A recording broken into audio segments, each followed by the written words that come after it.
If you are not prepared before a wedding shoot, it can be disastrous. I'm going to tell you the top 5 things that I do to shoot my best weddings ever. And number 5 is the most important, so be sure to stick around.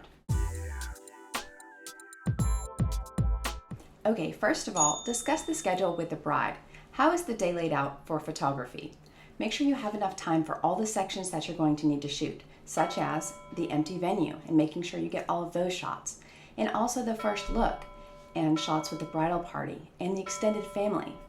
Hiring a second shooter comes in so handy when you have all these shots you can't get at the same time, such as the bride getting ready and the groom getting ready. Also, first look shots, getting different angles from the guy's perspective, from the girl's perspective. Also things like bridal party shots and family formals. Having somebody else help you with those sections helps cut your time in half and get things done so much more efficiently. And also having those secondary angles while you're shooting the ceremony are invaluable. You just can't be in 2 places at once, and a second shooter really helps out. Another thing to think about is golden hour.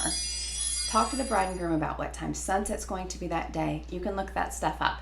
Find out when the ceremony is going to be and try to schedule some things around that. Maybe you can schedule the ceremony early enough to where you have time afterwards to do the bridal party formals and also all of the family formals while everybody is still there after the ceremony. Then if we can carve out even 30 minutes right around golden hour, those will be the most beautiful pictures if there's a gorgeous sunset. And of course you can't always plan that, but being able to have that schedule open up for you to do that is priceless. If we have enough time for all the sections of photography that we need to get in through a wedding day, that's going to help reduce the stress a lot and avoid disaster because we won't feel rushed. And when I feel rushed, I do not do my best work. So having that schedule and everything laid out with enough time for each section makes it so much easier. Okay, number 2, have a backup plan.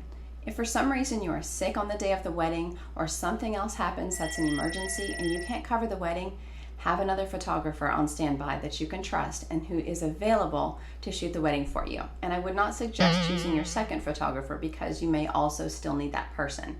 If for some reason you are in that situation and you don't have a backup plan, you may be looking at a situation where you need to refund the couple's money and you may be putting them in a bad spot.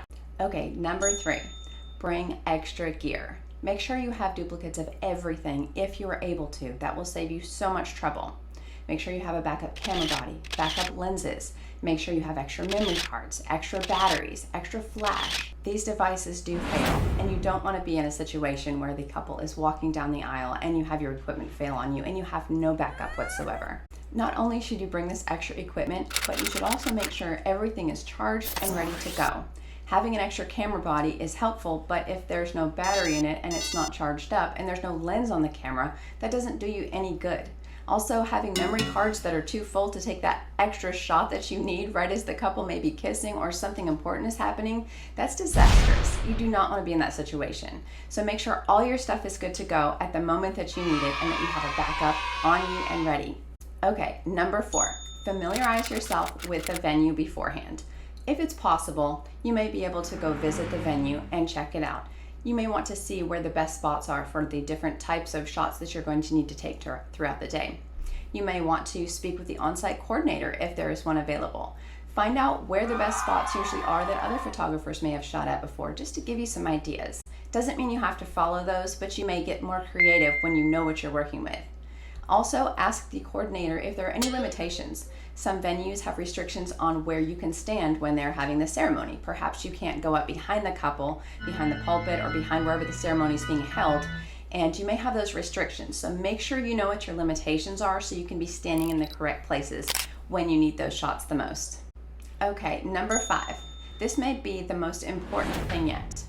Carry and follow a shot list. If you miss getting important shots that are important to the bride and groom, it can be disastrous. Some shots can't be retaken, like the first look, the first kiss, the first dance, and shots with the bride and her Aunt Mildred, who's 94, and she's only there for a little while, and her hair and nails are all done up nicely, and she came to be with you. You want to capture that stuff. And speak to the bride beforehand, show her your shot list and say, hey, look, this is what I have.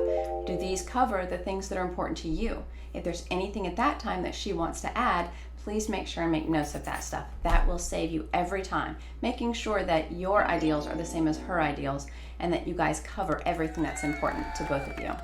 So to recap, we want to prepare for our next wedding by having a good photography schedule, having a backup plan, bringing extra gear and making sure all of it is prepped and ready to go, and familiarizing ourselves with the venue.